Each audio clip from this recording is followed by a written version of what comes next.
திருப்பாவை 20ஆம் பாசுரம்.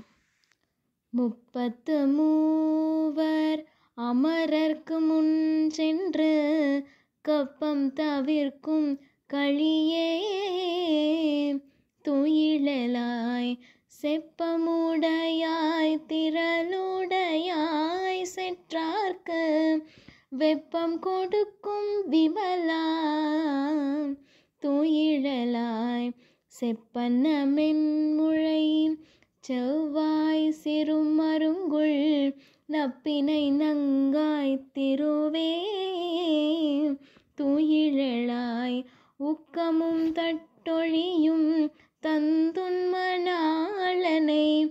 இப்போதே எம்மை நீராட்டேலோர் எம்பாவாய்.